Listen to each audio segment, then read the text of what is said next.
The secure line burned red against the dim cockpit. I almost didn't answer. Protocol, timing, the mission, until I heard the voice.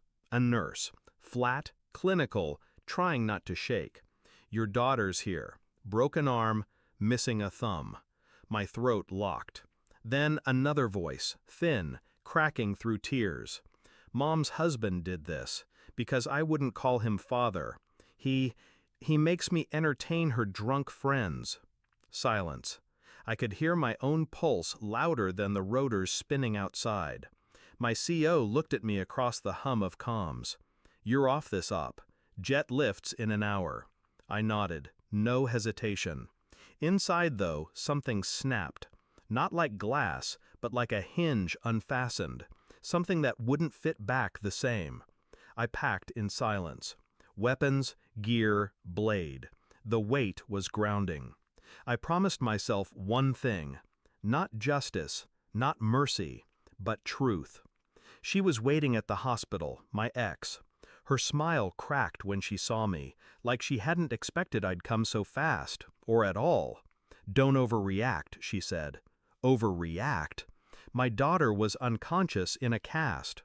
Her little hand bandaged where a thumb should have been.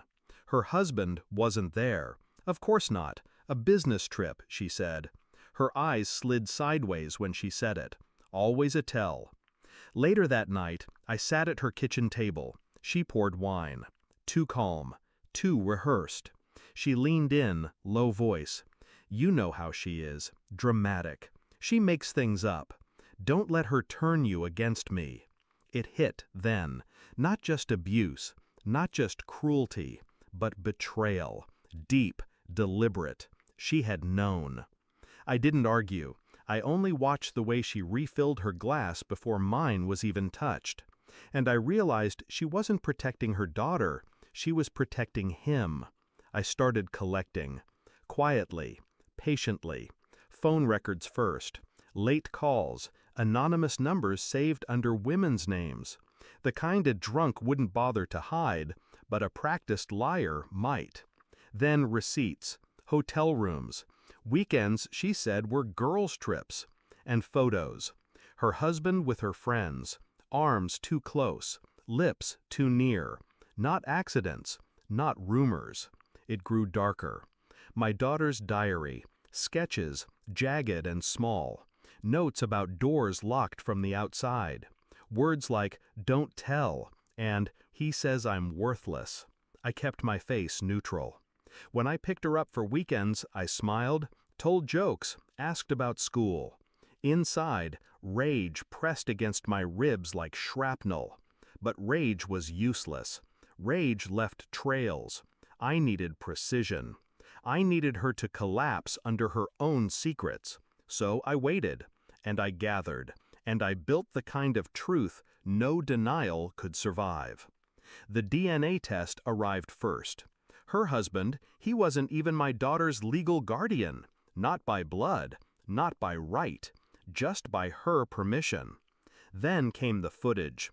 One of her so-called friends, sloppy drunk, filmed in the living room. My daughter in the background, frozen like a ghost pressed against the wall. Her laugh, the X, was loud in the recording. Complicit. I printed it all. Photos, transcripts, medical reports, bound them neatly. Slid them across her table one evening, the same place she had poured wine weeks ago. She flipped a page. Her face drained. Another page. Her hand shook. Finally she looked up, lips parting for some excuse. I only asked one question. Was it worth her thumb? Her glass tipped. Red spread across the wood. She broke first, crying, stammering, begging. I didn't raise my voice, didn't move. I just watched her crumble. The next morning I left the package with the district attorney. Anonymous. Clean. Another copy went to her parents, the ones who always called me too rigid, too cold. And one copy stayed with me, for her husband. I mailed it directly to his office. No note, no name. Just evidence. Enough to rot him from inside out, wondering Who knew? Who was watching? When the knock would come? When she called, voice ragged, I answered once. Her sobs spilled through the line. Please, don't ruin us. I hung up before she could finish. 6. Closure. Emotional detachment. Weeks later, custody was settled. Quietly, efficiently. She lost everything. House, reputation, the facade she had polished for years. I never celebrated. I never gloated. I just kept moving. Sometimes at night, I look at my daughter's bandaged hand when she sleeps. The absence where her thumb should be. A permanent reminder carved into flesh. I don't think of revenge then. I think of precision, of the cost of silence. And I know this. They taught her pain. I taught her truth. That will be enough.